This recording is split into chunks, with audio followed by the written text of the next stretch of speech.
It's great to welcome back to the program Democratic Congressman Ro Khanna, representing California's 17th district, located in the heart of Silicon Valley. It's so great to have you on, and right now, because my sense was that in the lead up to the inauguration, you were maybe sounding a little more cautiously, I don't even want to say necessarily optimistic, but maybe cautiously less pessimistic about what might be an opportunity to get rid of some corruption, some waste. Maybe there would be something that could be done with this Trump administration that would be to the greater benefit. Maybe it wouldn't be as bad as the worst predictions were predicting. I have been stunned by how it has exceeded my expectations in how bad it has been. And I mean incompetence, I mean naked nepotism, and et cetera. Give us your sense. We're now, almost 5 weeks into this thing. How is it comparing with your expectations?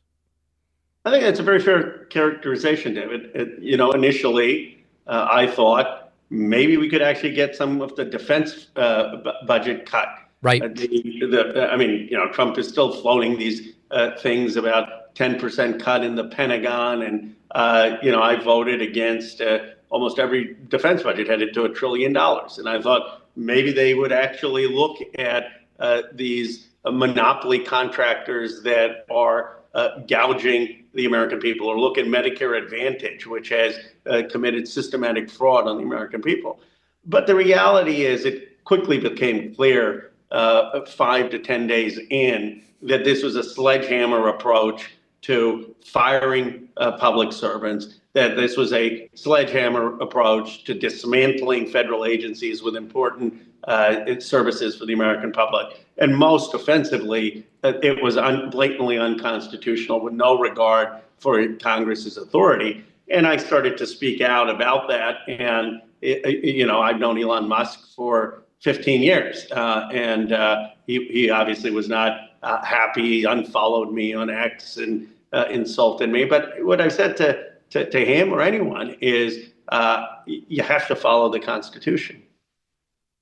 And that's the number one area where you don't believe that at the end of the day, this approach that they are carrying out with Elon Musk as this unelected bureaucrat, something which he previously criticized, the entire way they're going about it, the executive orders increasing presidential power, despite decades of Republicans claiming they want to limit presidential power. You think this is going above and beyond and outside of the Constitution? Well, it clearly is. The reality is there are problems with it, even if it was constitutional, the way they're just having a lottery bowl firing of federal workers, many of them doing important work. And tomorrow we're actually getting 15 of these workers, some of them Trump voters, Yep. To tell their stories about how they were fired without any notice, without any consideration of their performance, in a totally random process. But if you were going to do that, you need Congress.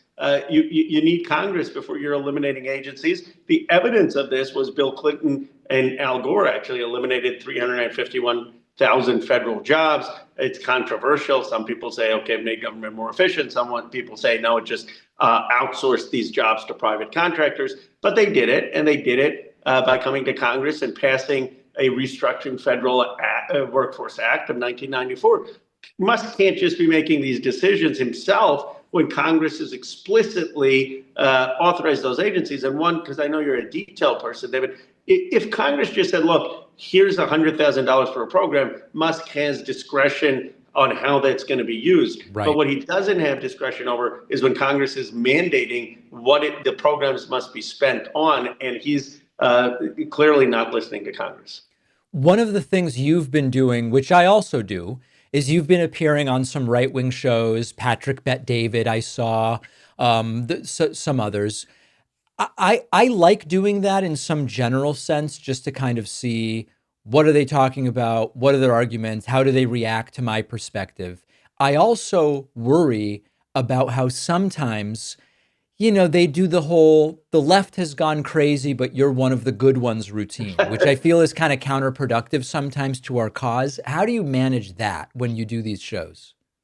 Well, it's so disheartening sometimes I do these shows, I feel like we've had actually a fairly constructive conversation for 3 hours. And then the 30-second clip will be my answer defending transgender rights, of Right. saying that transgender rights should be, Yeah. people should have dignity. And it's literally like 5 minutes of this 3 hour conversation, but that's the clip. And that's the clip that generates all the attention. Yep. What I do as going on as a progressive Democrat and defending progressive values, not just saying, okay, I'm only going to talk about the economy. I think what I'm doing is creating a model that you don't have to be kind of quote unquote one of the good ones, or one of the people who is unwilling to speak about cultural values, that we should be having these conversations in this country, that it's important to be having these conversations. And it's important to be saying the same thing on those shows as I say here. But why do I do it? It's not so much persuasion, though that's part of it.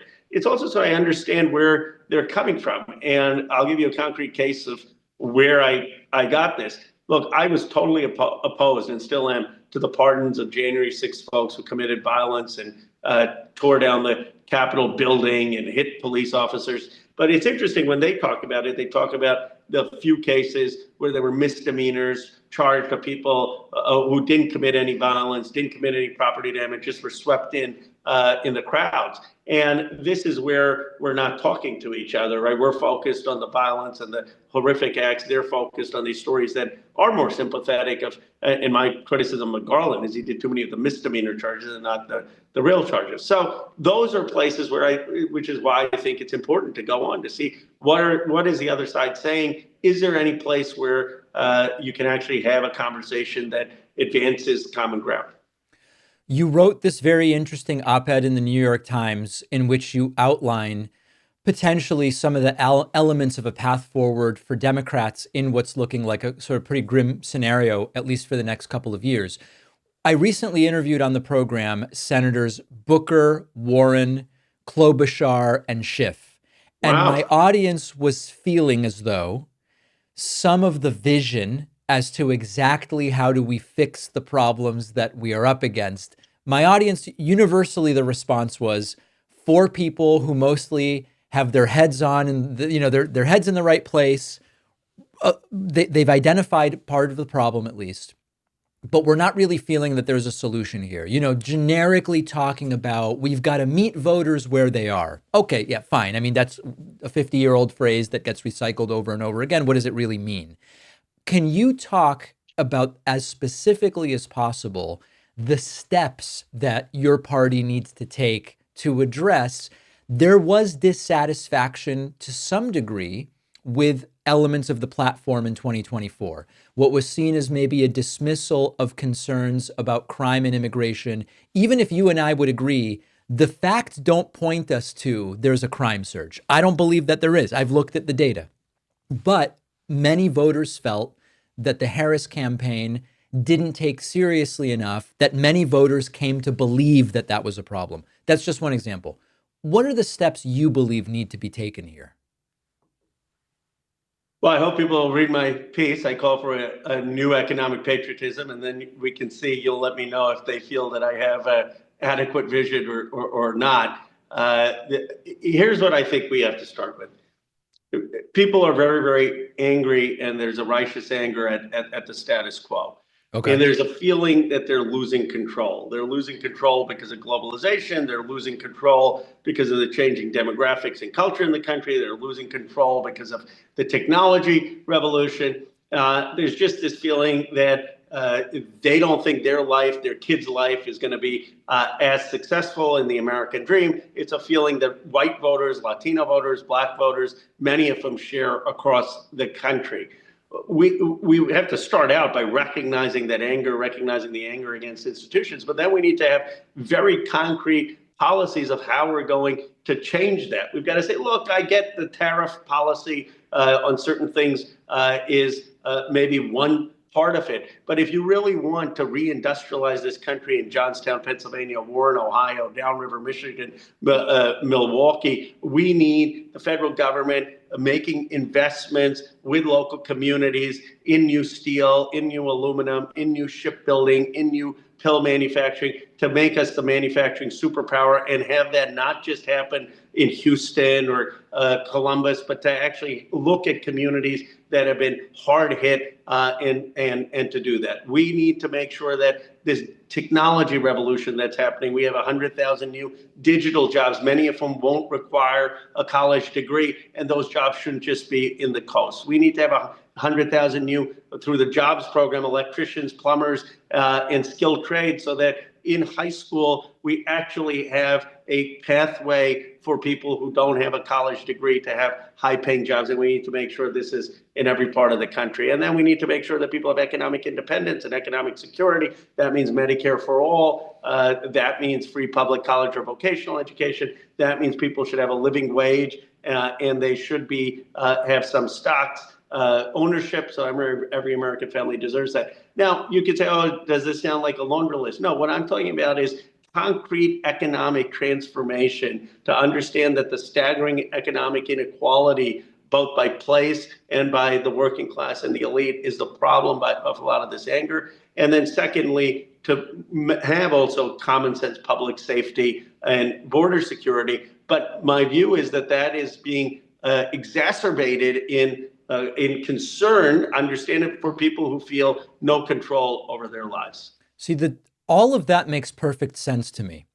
And also, I think where some of the disconnect is that does not have the same emotional cachet as when Trump gets up there and tells a lurid story of one crime committed by an undocumented immigrant and gets everybody foaming at the mouth with these, bloodthirsty mass deportation ideas. There's an emotional cachet to that, even if it's contrived and not speaking to the economic problems.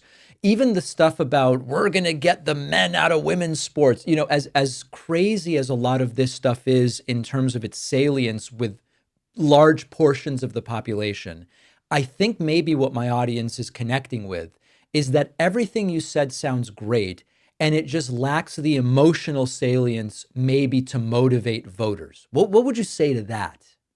I would disagree. I'd say, here's how I think we provide emotional resonance. I was born in Philadelphia in 1976, the bicentenary of this country. My parents came here in the 1960s after John F. Kennedy, where everyone wanted to come to America because America was the place which was sending someone to the moon. America was the place where we had massive industry. America was the place that would welcome people of all different backgrounds to do incredible economic things. And we've lost that sense of America. But the reality is that this country allowed someone, an Indian American of Hindu faith, to come represent Silicon Valley, the most financially successful place in the world. And the question we have as Americans is, are we going to rebuild this country with the talent and the background of all of us, regardless of our faith, regardless of our sexual orientation, to rebuild this country into a cohesive multiracial democracy that is going to lead the world? Or are we going to succumb to Donald Trump's division and blame and anger? And I believe inspiration, I believe vision, I believe aspiration will overcome the Trump dystopian vision. The problem is Democrats have been too afraid to stand up for the value of immigration. We sort of want to be Republican light. The problem is that when Donald Trump curses, all our politicians think, now let's go curse, as opposed to now let's be eloquent. The problem is that we are arguing on Donald Trump's register. We need to argue on a different register, a visionary register, which also has a fabric in American history.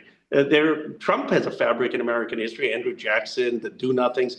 But our vision, Lincoln, FDR, Kennedy, Obama, also has a register, and the Democrats need to find that register. And that has emotional resonance too. And I wonder if you would agree that a part of that is finding candidates who can do that simply by being who they genuinely are, rather than, as sometimes seems to be the case, that the Democratic Party will sometimes try to make a candidate something they aren't really. And it seems as though that sometimes is noticeable to voters to some degree. Do you think also the candidate choice has to work and be genuine?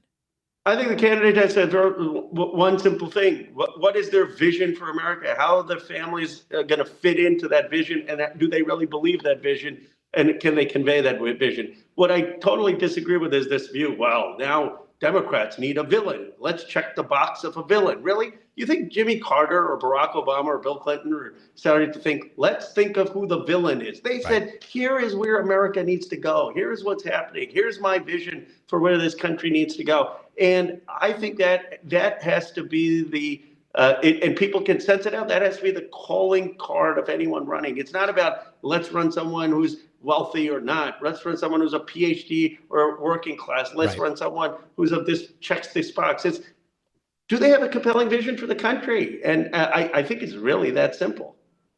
We've been speaking with Democratic Congressman Ro Khanna. Always appreciate your time. Thank you. Thank you, David.